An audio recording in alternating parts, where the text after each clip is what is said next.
안녕하세요. 100세 시대 건강지킴이입니다. 오늘도 찾아와 주셔서 정말 감사드려요. 요즘 날씨가 많이 쌀쌀해졌는데 우리 구독자 여러분들 건강은 어떠신가요? 오늘 제가 이 주제를 들고 온 건요.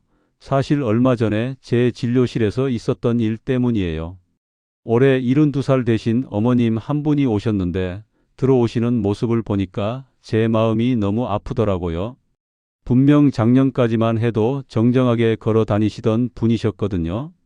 근데 이번에 오실 때는 보호자분 팔을 꼭 붙잡고 한 발 한 발 조심스럽게 걸어 들어오시는 거예요. 선생님, 저 다리에 힘이 없어서 그래요. 계단 오르기가 너무 무서워요. 이 말씀을 하시는데 눈가가 붉어지시더라고요. 제가 검사를 해봤더니 역시나 근감소증이었어요. 불과 1년 사이에 근육량이 눈에 띄게 줄어 있었습니다. 여러분, 혹시 이런 경험 있으세요? 예전에는 가뿐하게 올랐던 계단이 요즘 들어 유독 힘들게 느껴지신다거나 무거운 짐을 들었다가 내가 이것도 못 드나? 하고 놀라신 적 있으시죠? 아니면 의자에서 일어날 때 하고 소리가 절로 나시거나 걸음 속도가 예전 같지 않다고 느끼신 분들도 계실 거예요. 이게 다 우연이 아닙니다. 우리 몸이 보내는 신호예요. 근육이 줄어들고 있다는 경고 신호입니다. 자, 본격적으로 오늘 내용 들어가기 전에요. 아직 구독 안 하신 분들은 지금 바로 구독 버튼 한번 눌러주시고요. 좋아요도 꾹 눌러주세요. 여러분의 구독과 좋아요가 제가 더 좋은 건강 정보를 찾아서 전해드리는 큰 힘이 됩니다. 알림 설정까지 해두시면 새로운 영상 올라올 때마다 바로 확인하실 수 있으세요. 자, 그럼 시작해 볼까요? 오늘 제가 준비한 주제는요. 바로 근육 감소를 가장 쉽게 해결하는 방법입니다. 그것도 계란보다 단백질이 무려 12배나 많은 음식 3가지를 알려드릴 건데요. 이거 정말 중요한 내용이니까 끝까지 집중해서 들어주세요. 먼저 근감소증이 뭔지, 왜 이렇게 무서운 건지부터 제대로 알고 가셔야 해요. 근감소증은 말 그대로 근육이 줄어드는 병이에요. 나이가 들면서 자연스럽게 근육량이 감소하는 건 맞는데요. 문제는 그 속도예요. 보통 30대 이후부터 매년 근육이 조금씩 줄어들기 시작하는데 50대가 넘어가면 그 속도가 확 빨라집니다. 70대가 되면요. 젊었을 때의 근육량에서 거의 절반 가까이 줄어드신 분들도 계세요. 근육이 줄어들면 어떻게 될까요? 단순히 힘이 없어지는 게 아니에요. 넘어질 위험이 높아지고 한번 넘어지면 뼈가 부러지기 쉬워요. 고관절, 골절 같은 경우는 시니어분들께 정말 치명적이거든요. 통계를 보면 고관절 골절 후 1년 내 사망률이 생각보다 높아요. 그래서 근육을 지키는 게 단순히 힘 세지자는 게 아니라 생존과 직결된 문제라는 겁니다. 그리고 또 하나, 근육은 우리 몸에서 당을 저장하는 창고 역할을 해요. 근육이 줄어들면 그 창고가 작아지는 거니까 혈당 조절이 안 되기 시작해요. 당뇨병 위험이 확 올라가는 거죠. 실제로 근감소증이 있으신 분들 중에 당뇨가 같이 오시는 경우가 정말 많아요. 자, 그러면 근육을 지키려면 뭘 해야 할까요? 2가지가 필수입니다. 첫 번째는 운동, 두 번째는 단백질 섭취예요. 오늘은 이 중에서 단백질에 집중해서 말씀드릴게요. 단백질 왜 중요할까요? 우리 근육은 단백질로 이루어져 있어요. 집을 지으려면 벽돌이 필요하듯이 근육을 만들고 유지하려면 단백질이라는 재료가 반드시 있어야 합니다. 문제는요, 나이가 들수록 같은 양의 단백질을 먹어도 우리 몸이 흡수하고 활용하는 능력이 떨어진다는 거예요. 젊었을 때는 조금만 먹어도 근육이 잘 붙었는데 60대, 70대가 되시면 더 많이 드셔야 같은 효과를 보실 수 있어요. 전문가들이 권장하는 시니어 단백질 섭취량은요. 체중 1kg당 하루 1.2g 이상이에요. 예를 들어 체중이 60kg이시라면 하루에 최소 72g의 단백질을 드셔야 한다는 뜻입니다. 이게 얼마나 되는 양인지 감이 안 오시죠? 여기서 계란 얘기가 나옵니다. 계란 하나에 들어있는 단백질이 대략 6에서 7g 정도예요. 그러니까 72g을 채우려면 하루에 계란을 10개 넘게 드셔야 하는 거예요. 현실적으로 가능하세요? 저도 못합니다. 아무리 계란을 좋아해도 하루에 10개씩 먹기는 정말 힘들잖아요. 게다가 콜레스테롤 걱정도 되시고요. 그래서 오늘 제가 알려드리는 음식들이 중요한 겁니다. 적은 양을 드셔도 단백질을 훨씬 효율적으로 섭취하실 수 있는 음식들이에요. 계란의 12배라고 제목에 썼는데 이건 같은 무게 기준으로 비교했을 때 그렇다는 거예요. 자, 그럼 본격적으로 첫 번째 음식을 알려드릴게요. 첫 번째는 바로 닭가슴살 말고 돼지고기 안심입니다. 돼지고기요? 하고 놀라신 분들 계시죠? 보통 단백질하면 닭가슴살만 생각하시는데 돼지고기 안심도 정말 훌륭한 단백질 공급원이에요. 돼지고기 안심 100g에는 단백질이 약 23g 들어있어요. 지방은 거의 없고요.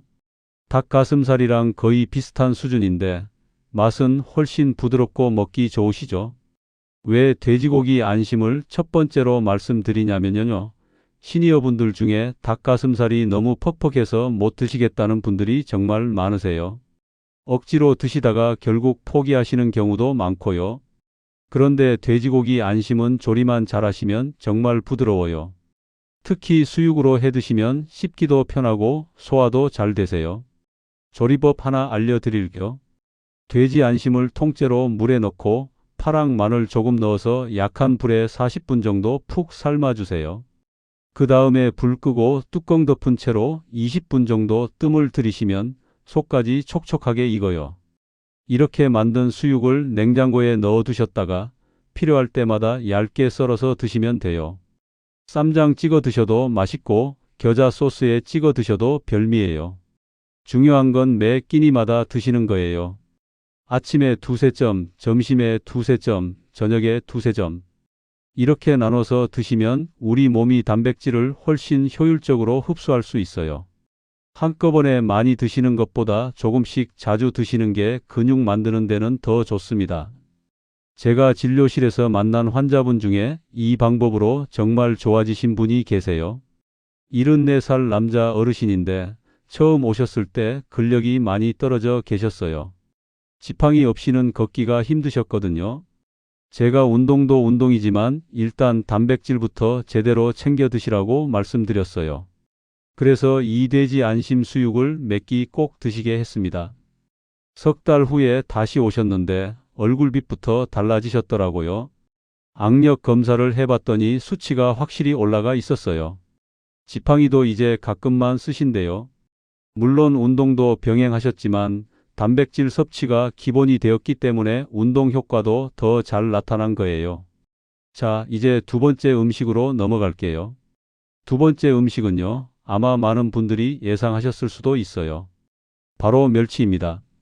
그런데 그냥 멸치가 아니에요. 오늘 제가 말씀드리는 건 잡멸치가 아니라 중멸치 또는 대멸치예요. 멸치가 왜 이렇게 좋으냐고요? 마른 멸치 100g에 들어있는 단백질이 무려 60g이 넘어요. 계란 하나에 7g이라고 했죠? 계산해 보시면 거의 9배에서 10배 가까운 양이에요. 게다가 멸치는 통째로 먹는 음식이잖아요. 뼈째 드시니까 칼슘까지 함께 섭취하실 수 있어요. 근육 건강하고 뼈 건강을 동시에 챙기실 수 있다는 뜻입니다. 우리 시니어분들께 칼슘이 왜 중요한지는 다들 아시죠?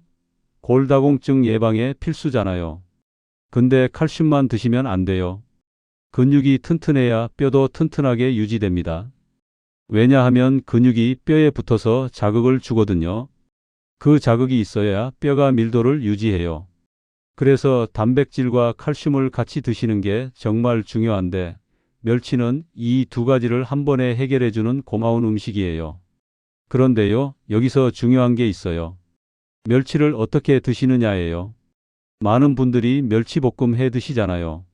설탕이랑 물엿 듬뿍 넣어서 달달하게 볶으시는 분들 많으시죠? 맛은 있어요. 근데 그렇게 드시면 당분 섭취가 너무 많아져요. 혈당 관리하셔야 하는 분들께는 오히려 안 좋을 수 있어요. 제가 추천드리는 방법은요, 멸치를 마른 팬에 그냥 볶아서 드시는 거예요. 기름도 넣지 마시고 양념도 하지 마세요. 마른 팬에 중불로 살살 볶아주시면 비린내도 날아가고 고소한 맛이 올라와요. 이렇게 볶은 멸치를 밀폐 용기에 담아 두셨다가 밥 드실 때마다 한 줌씩 꺼내서 드시는 거예요. 반찬처럼 드셔도 되고 그냥 간식처럼 오독오독 씹어 드셔도 좋아요. 특히 어르신들 중에 입이 심심하다고 과자나 빵 찾으시는 분들 많으시잖아요. 그거 대신에 이 볶은 멸치를 드세요. 씹는 맛도 있고 고소하고 단백질에 칼슘까지 보충되니까 일석삼조예요. 과자 드시면 혈당만 올라가고 살만 찌는데 멸치는 드실수록 근육에 도움이 됩니다. 또 한 가지 방법이 있어요. 멸치를 갈아서 가루로 만들어 두시는 거예요. 믹서기에 마른 멸치 넣고 곱게 갈아주세요. 이걸 국 끓이실 때 한 숟가락씩 넣으시면 따로 멸치 육수 안 내도 깊은 맛이 나요. 된장국에 넣어도 좋고 미역국에 넣어도 좋아요. 찌개 끓이실 때도 한 숟가락 넣어주시면 감칠맛이 확 올라와요. 이렇게 하시면 멸치 씹는 게 불편하신 분들도 자연스럽게 단백질 섭취를 늘리실 수 있어요. 제가 아는 79살 어머님이 계신데요. 이분이 틀니를 하고 계세요. 그래서 딱딱한 음식을 잘 못 드시거든요. 멸치도 씹기가 힘드시대요. 그래서 제가 멸치가루 방법을 알려드렸어요. 그랬더니 이제 매일 국에 넣어 드신대요. 한 달쯤 지나니까 얼굴에 살이 좀 붙으셨어요. 예전에는 볼이 홀쭉하셨는데 지금은 좀 통통해지셨다고 주변에서 그러신대요. 근육이 붙으면 얼굴에도 표시가 나거든요. 자, 여기서 하나 더 말씀드릴게요. 멸치 고르실 때 주의하실 점이에요. 마트에 가시면 멸치가 여러 종류가 있잖아요. 색깔이 너무 하얀 건 피하세요. 자연스러운 멸치는 약간 은빛이 도는 회색이에요. 너무 하얗다는 건 표백을 했을 가능성이 있어요. 그리고 만져봤을 때 잘 부서지는 건 너무 오래된 거예요. 단단하면서도 은빛이 도는 멸치를 고르시는 게 좋습니다. 보관도 중요해요. 멸치는 공기 중에 오래 두면 산화가 돼서 비린내가 나기 시작해요. 꼭 밀폐 용기에 담아서 냉동실에 보관하세요. 냉동실에 넣어두시면 6개월까지도 괜찮아요. 드실 만큼만 꺼내서 상온에 잠깐 두셨다가 볶아 드시면 됩니다. 자, 이제 세 번째 음식으로 넘어갈게요. 세 번째는요, 오늘의 하이라이트입니다. 계란에 12배 단백질이라고 제목에 썼잖아요. 그게 바로 이 음식이에요. 세 번째 음식은 바로 황태입니다. 황태 아시죠? 명태를 겨울철에 얼렸다 녹였다를 반복해서 말린 거예요. 코다리랑은 달라요. 황태는 완전히 바싹 마른 상태예요. 이 황태 100g에 들어있는 단백질이 무려 80g이 넘습니다. 계산해 보세요. 계란 하나에 7g이니까 거의 12배예요. 제가 괜히 제목에 12배라고 쓴 게 아니에요. 황태가 왜 이렇게 단백질이 높으냐면요. 수분이 거의 다 빠졌기 때문이에요. 생선이 말리면서 수분은 날아가고 단백질만 농축된 거예요. 그래서 적은 양을 드셔도 엄청난 양의 단백질을 섭취하실 수 있는 겁니다. 그리고 황태에 또 다른 장점이 있어요. 바로 소화가 잘 된다는 거예요. 우리 시니어 분들 중에 고기 드시면 속이 더부룩하다는 분들 많으시잖아요. 소화 기능이 예전 같지 않으시니까요. 근데 황태는 달라요. 생선 단백질은 고기 단백질보다 소화 흡수가 훨씬 잘 돼요. 위장에 부담이 적다는 뜻이에요. 또 하나, 황태에는 메티오닌이라는 아미노산이 풍부해요. 이게 뭐냐면요. 간 건강에 정말 좋은 성분이에요. 술 드시는 분들한테 황태해장국이 좋다고 하잖아요. 그게 다 이유가 있는 거예요. 메티오닌이 알코올 해독을 도와주거든요. 물론 우리 시니어 분들께는 술보다는 간 기능 전반에 도움이 된다고 생각하시면 돼요. 황태 드시는 방법, 제일 좋은 건 역시 황태국이에요. 황태를 물에 불려서 부드럽게 만든 다음에 참기름에 먼저 볶아주세요. 그 다음에 물 붓고 끓이시면서 계란 풀어 넣으시면 돼요. 여기에 두부까지 넣어주시면 단백질 폭탄이에요. 황태 단백질, 계란 단백질, 두부 단백질이 한 그릇에 다 들어가는 거잖아요. 이 한 그릇이면 한 끼 단백질은 충분하고도 남아요. 국 끓이기 귀찮으신 분들은 더 간단한 방법이 있어요. 황태채 있잖아요. 잘게 찢어 놓은 거요. 그거 사다가 마른 팬에 살짝 볶아서 고추장에 찍어 드시면 돼요. 아니면 참기름이랑 간장 조금 넣고 무쳐서 드셔도 맛있어요. 이것도 밑반찬으로 만들어 두시면 며칠 두고 드실 수 있어요. 제가 진료실에서 근감소증 진단 받으신 분들께 제일 먼저 권해드리는 게 이 황태예요. 왜냐하면 일단 맛있거든요. 아무리 몸에 좋아도 맛이 없으면 오래 못 드세요. 근데 황태는 고소하고 담백해서 대부분의 어르신들이 좋아하세요.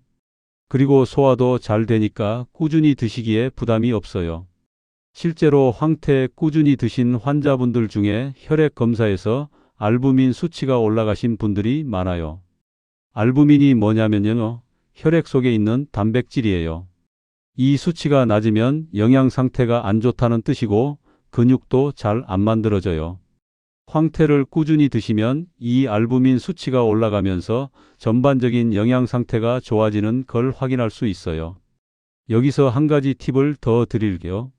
황태 고르실 때요. 색깔을 보세요. 좋은 황태는 노르스름한 황금빛이 나요. 그래서 이름이 황태잖아요. 너무 하얗거나 거무스름한 건 제대로 된 황태가 아닐 수 있어요. 강원도 진부령이나 대관령 쪽에서 전통 방식으로 만든 황태가 제일 좋은데 요즘은 인터넷으로도 쉽게 구하실 수 있어요. 자, 여기까지 세 가지 음식을 다 말씀드렸어요. 돼지고기 안심, 멸치, 그리고 황태. 이 세 가지만 기억하셔도 단백질 섭취 걱정은 크게 안 하셔도 돼요. 물론 다른 음식도 골고루 드셔야 하지만 이 세 가지를 중심으로 식단을 짜시면 근육 유지에 큰 도움이 됩니다. 자, 이제 중요한 얘기를 좀 더 해볼게요. 앞에서 세 가지 음식을 알려드렸는데요. 사실 음식만 드신다고 근육이 저절로 생기는 건 아니에요. 단백질을 제대로 활용하려면 알아두셔야 할 것들이 있어요. 오늘 이 부분까지 확실하게 알고 가셔야 해요. 첫 번째로 말씀드릴 건요. 단백질 섭취 타이밍이에요. 아까 제가 한꺼번에 많이 드시는 것보다 나눠서 드시는 게 좋다고 했잖아요. 이게 정말 중요해요. 왜 그런지 설명해 드릴까? 우리 몸은 한 번에 흡수할 수 있는 단백질 양이 정해져 있어요. 대략 한 끼에 25g에서 30g 정도예요. 그 이상 드시면요. 나머지는 그냥 에너지로 쓰이거나 몸 밖으로 빠져나가요. 근육 만드는 데는 안 쓰인다는 거예요. 그래서 저녁에 고기 실컷 드시고 오늘 단백질 많이 먹었다 하시면 안 돼요. 그건 비효율적인 방법이에요. 제일 좋은 건요. 아침, 점심, 저녁 세 끼에 골고루 나눠서 드시는 거예요. 그리고 가능하다면 간식 시간에도 조금씩 드시는 거예요. 그러니까 하루에 4번에서 5번 정도 단백질이 들어간 음식을 드시는 게 이상적이에요. 특히 아침이 중요해요. 우리 시니어분들 중에 아침을 간단하게 드시는 분들이 많으세요. 죽 한 그릇이나 토스트 한 조각 아니면 아예 안 드시는 분들도 계시고요. 근데 이게 근육에는 안 좋아요. 밤새 아무것도 안 드셨잖아요. 그 시간 동안 우리 몸은 근육에 있는 단백질을 분해해서 에너지로 쓰거든요. 그래서 아침에 일어나시면 빨리 단백질을 보충해 주셔야 해요. 아침에 뭘 드시면 좋을까요? 앞에서 말씀드린 돼지 안심 수육 있잖아요.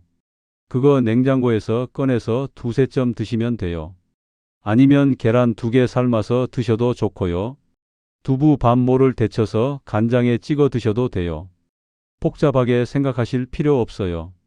아침에 일어나서 단백질이 들어간 뭔가를 일단 드신다. 이게 중요한 거예요. 두 번째로 말씀드릴 건요. 단백질과 함께 드시면 좋은 영양소예요. 단백질만 드시는 것보다 같이 드시면 흡수가 더 잘 되는 게 있어요. 먼저 비타민 D예요. 비타민 D가 부족하면 아무리 단백질을 많이 드셔도 근육이 잘 안 만들어져요. 비타민 D가 단백질이 근육으로 합성되는 과정을 도와주거든요. 문제는 우리나라 시니어 분들 중에 비타민 D 부족인 분들이 정말 많다는 거예요. 검사해보면 10분 중에 7, 8분은 정상 수치보다 낮으세요. 비타민 D는 햇볕을 쬐면 우리 몸에서 만들어져요. 그래서 낮에 잠깐이라도 밖에 나가셔서 햇볕을 쬐시는 게 좋아요. 그런데 요즘 어르신들 중에 밖에 잘 안 나가시는 분들도 많고, 나가셔도 자외선 차단제 바르시고 모자 쓰시잖아요. 그러면 비타민 D가 잘 안 만들어져요. 그래서 음식으로도 보충하시는 게 좋은데요. 비타민 D가 많은 음식이 뭐가 있을까요? 바로 연어, 고등어, 꽁치 같은 기름진 생선이에요. 그리고 달걀 노른자에도 들어있고요. 표고버섯에도 있어요. 특히 표고버섯은 말린 걸로 드시면 비타민 D 함량이 더 높아져요. 그러니까 식단에 이런 음식들도 같이 넣어주시면 좋아요. 아, 그리고 병원에서 비타민 D 수치 검사 한번 받아보시는 것도 권해드려요. 너무 부족하시면 보충제를 따로 드셔야 할 수도 있거든요. 이건 담당 선생님이랑 상의해 보세요. 그 다음은 류신이라는 아미노산이에요. 단백질은 여러 가지 아미노산으로 이루어져 있는데요. 그 중에서 류신이라는 게 근육 합성에 제일 중요한 역할을 해요.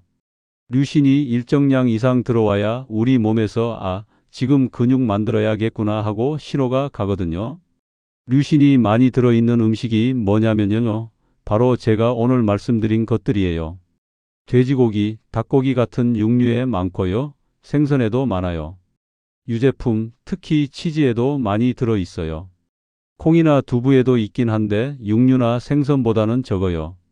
그래서 시니어분들께는 식물성 단백질만 드시는 것보다 동물성 단백질을 같이 드시는 걸 권해드려요. 세 번째로 말씀드릴 건요. 잘못된 상식들이에요. 단백질에 대해서 잘못 알고 계신 분들이 꽤 많으시더라고요. 오늘 이 기회에 바로잡아 드릴게요. 첫 번째 오해, 나이 들면 고기 안 먹어도 된다. 이거 완전히 틀렸어요. 오히려 반대예요. 나이 드실수록 더 드셔야 해요. 아까도 말씀드렸지만 나이가 들면 같은 양의 단백질을 드셔도 흡수율이 떨어져요. 그래서 젊었을 때보다 더 많이 드셔야 같은 효과를 보실 수 있어요. 예전 어른들은 나이 들면 채소 위주로 먹어야 한다고 하셨잖아요. 그 시절에는 영양학이 지금만큼 발달하지 않았어요. 고기가 귀하기도 했고요. 지금은 달라요. 연구 결과들이 명확하게 보여주고 있어요. 시니어분들께 단백질 섭취가 얼마나 중요한지요. 두 번째 오해, 단백질 많이 먹으면 콩팥에 안 좋다? 이것도 오해예요.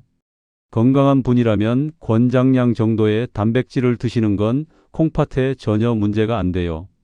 다만 이미 콩팥 기능이 많이 떨어져 계신 분들, 만성 콩팥병 진단을 받으신 분들은 조심하셔야 해요.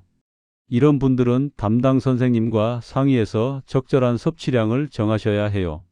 하지만 건강한 시니어 분들이 근육 유지를 위해 단백질을 좀 더 드시는 건 괜찮아요. 세 번째 오해, 살코기만 먹어야 한다? 꼭 그렇지는 않아요. 물론 지방이 너무 많은 부위를 드시면 칼로리가 높아지니까 체중 관리에는 안 좋을 수 있어요.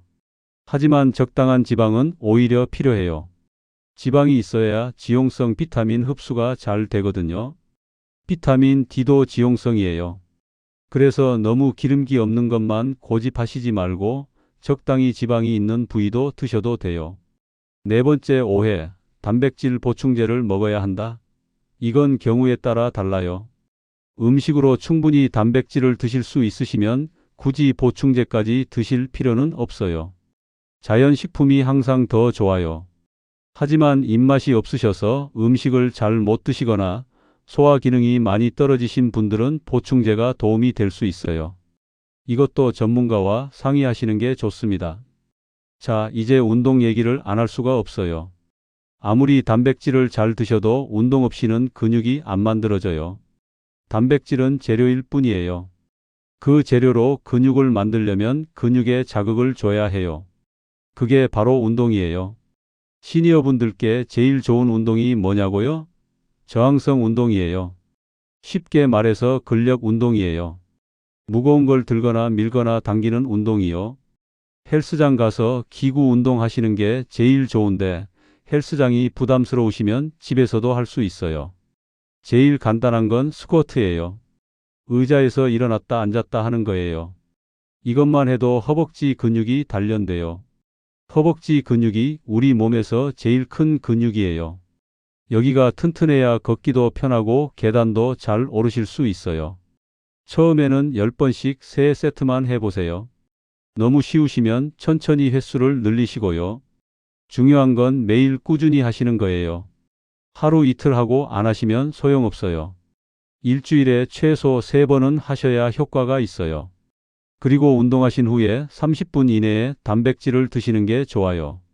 운동 직후에 우리 몸이 근육을 만들려고 하거든요. 그때 재료를 넣어 주시는 거예요. 운동하시고 나서 삶은 계란 2개 드시거나 우유 1잔 드시거나 아까 말씀드린 황태채 1줌 드시면 딱 좋아요. 제가 환자분들께 항상 드리는 말씀이 있어요. 운동과 단백질은 짝꿍이다. 둘 중 하나만 하시면 효과가 절반밖에 안 나와요. 꼭 같이 하셔야 해요. 오늘부터 단백질 드시면서 의자 스쿼트 같이 시작해 보세요. 한 달만 하셔도 다리에 힘이 달라지신 걸 느끼실 거예요. 자, 이제 오늘 내용을 정리하면서 마무리해 볼게요. 그 전에 제가 꼭 전해드리고 싶은 이야기가 있어요. 얼마 전에 제 진료실에 83살 어르신 한 분이 오셨어요. 이분이 처음 오셨을 때가 2년 전이었거든요. 그때는 정말 상태가 안 좋으셨어요. 근감소증 진단을 받으셨고 걷는 것도 힘들어 하셨어요. 보호자분이 휠체어를 밀고 들어오셨거든요. 악력 검사를 해봤더니 수치가 정상의 절반도 안 됐어요. 손에 힘이 없으시니까 젓가락질도 힘드시다고 하셨어요. 그때 제가 오늘 말씀드린 것들을 알려드렸어요. 단백질 섭취 늘리시라고요. 황태국 자주 끓여 드시고 멸치 볶아서 드시고 돼지고기 안심 수육해서 몇 끼 드시라고요. 그리고 운동도 같이 하시라고 했어요. 처음에는 앉은 자리에서 다리 들기부터 시작하셨어요. 그게 다였어요. 그것밖에 못 하셨거든요. 근데요, 이분이 정말 꾸준히 하셨어요. 하루도 안 빼놓고요. 보호자분 말씀이 할아버지가 밥 드실 때마다 단백질 먹어야지 하시면서 고기랑 생선을 꼭 챙겨 드셨대요. 운동도 매일 하셨고요. 처음에는 다리 들기 10번도 힘들어 하셨는데 점점 횟수를 늘려가셨대요. 6개월 후에 다시 오셨을 때 저는 눈을 의심했어요. 휠체어가 아니라 지팡이를 짚고 걸어 들어오신 거예요. 1년 후에는 지팡이도 없이 오셨어요. 2년이 지난 지금은요. 매일 아침 동네 공원을 한 바퀴 도신대요. 83살에요. 악력 수치도 정상 범위로 돌아오셨고요. 이분이 제게 그러시더라고요. 선생님, 나는 이제 죽어도 여한이 없어요. 2년 전에는 내가 누워서 죽겠구나 싶었는데 지금은 걸어 다니면서 살고 있잖아요. 이게 다 선생님 덕분이에요. 저는 그 말씀 듣고 눈물이 날 뻔했어요. 근데요, 이건 제 덕분이 아니에요. 이분이 하셨어요. 제가 한 건 방법을 알려드린 것뿐이에요. 매일 실천하신 건 이분이에요. 포기하지 않고 꾸준히 하신 건 이분이에요. 여러분도 하실 수 있어요. 정말이에요. 나이가 많으시다고 포기하지 마세요. 80이 넘으셔도 근육은 만들어져요. 물론 젊었을 때보다 속도는 느려요. 하지만 분명히 좋아지세요. 과학적으로도 증명된 사실이에요. 연구 결과들이 있어요. 90대 어르신들도 적절한 운동과 영양 섭취를 하시면 근력이 향상된다는 연구 결과들이요. 중요한 건 시작하시는 거예요. 오늘 당장 시작하세요. 내일부터 하겠다고 하시면 그 내일은 안 와요. 늘 그랬잖아요. 오늘 저녁에 마트 가셔서 황태 한 봉지 사세요. 내일 아침에 황태국 끓여 드세요. 그리고 식사하시고 의자 스쿼트 10번만 하세요. 이게 시작이에요. 자, 오늘 내용 한번 정리해 드릴게요. 근감소증 예방하고 근육 지키려면 단백질이 필수입니다. 시니어분들은 체중 1kg당 1.2g 이상의 단백질을 드셔야 해요. 그리고 한꺼번에 드시지 마시고 세 끼에 나눠서 드시는 게 중요해요. 오늘 알려드린 고단백 음식 3가지 다시 한번 말씀드릴게요. 첫 번째, 돼지고기 안심이에요. 100g에 단백질 23g, 지방은 적고 부드러워서 드시기 좋아요. 수육으로 해서 냉장고에 넣어두시고 몇 끼 두세 점씩 드세요. 두 번째 멸치예요. 마른 멸치 100g에 단백질이 60g 넘게 들어있어요. 칼슘까지 같이 드실 수 있어서 뼈 건강에도 좋아요. 마른 팬에 볶아서 간식처럼 드시거나 갈아서 국에 넣어 드시면 돼요. 세 번째 황태예요. 100g에 단백질이 80g 넘어요. 계란의 12배예요. 소화도 잘 되고 간 건강에도 좋아요. 황태국으로 끓여 드시거나 황태채 무쳐서 드시면 돼요. 그리고 단백질만 드시면 안 되고요. 꼭 운동을 같이 하셔야 해요. 의자 스쿼트 같은 간단한 근력 운동부터 시작하세요. 운동하신 후 30분 이내에 단백질 드시면 효과가 더 좋아요. 비타민 D도 챙겨 드시고요. 낮에 잠깐이라도 밖에 나가셔서 햇볕 쬐세요. 기름진 생선이나 표고버섯도 드시면 비타민 D 보충에 도움이 돼요. 여러분, 근육은 단순히 힘을 내는 기관이 아니에요. 근육은 우리 몸의 생명줄이에요. 근육이 있어야 걸을 수 있고, 근육이 있어야 넘어져도 다시 일어날 수 있어요. 근육이 있어야 혈당 조절이 되고, 근육이 있어야 면역력도 유지돼요. 나이 드실수록 근육의 중요성은 더 커져요. 저는 의사로서 수많은 환자분들을 봐왔어요. 그 중에서 오래 건강하게 사시는 분들의 공통점이 뭔지 아세요? 근육이 있으세요. 팔다리에 힘이 있으시고 스스로 걸어 다니세요. 반대로 일찍 건강을 잃으시는 분들은 대부분 근육이 먼저 빠지셨어요. 걷기가 힘들어지시고 활동량이 줄어들고 그러면서 다른 병들이 따라와요. 당뇨, 고혈압, 심장병, 치매까지도요. 그래서 제가 이렇게 강조하는 거예요. 근육을 지키세요. 지금 당장 시작하세요. 60대시든 70대시든 80대시든 상관없어요. 시작하기에 늦은 나이는 없어요. 오늘이 여러분 남은 인생에서 가장 젊은 날이에요. 오늘 시작 안 하시면 내일은 더 힘들어져요. 제가 처음에 말씀드린 72살 어머님 기억하시죠? 계단이 무섭다고 하셨던 분이요. 그분도 지금은 좋아지고 계세요. 3개월째 꾸준히 단백질 드시고 운동하고 계시거든요. 얼마 전에 전화가 왔었어요. 선생님, 요즘 계단 오를 때 덜 무서워요. 손잡이 안 잡아도 될 것 같아요. 이러시더라고요. 아직 완전히 회복되신 건 아니지만 분명히 좋아지고 계세요. 여러분도 그렇게 되실 수 있어요. 아니, 반드시 그렇게 되셔야 해요. 우리 모두 100세 시대를 건강하게 살아야 하잖아요. 오래 사는 것보다 중요한 게 건강하게 사는 거예요. 누워서 100살 사는 것보다 걸어 다니면서 90살 사는 게 훨씬 행복한 거잖아요. 자, 오늘 영상은 여기까지입니다. 도움이 되셨다면 좋아요 한번 눌러주시고요. 아직 구독 안 하신 분들은 구독도 부탁드려요. 주변에 근육 건강 걱정하시는 분들 계시면 이 영상 공유해 주세요. 분명히 도움이 되실 거예요. 다음에도 시니어 여러분들의 건강을 지키는 좋은 정보로 찾아뵐게요. 오늘도 영상 끝까지 봐주셔서 감사합니다. 건강하세요, 여러분. 100세 시대 건강지킴이였습니다. 다음 영상에서 또 만나요.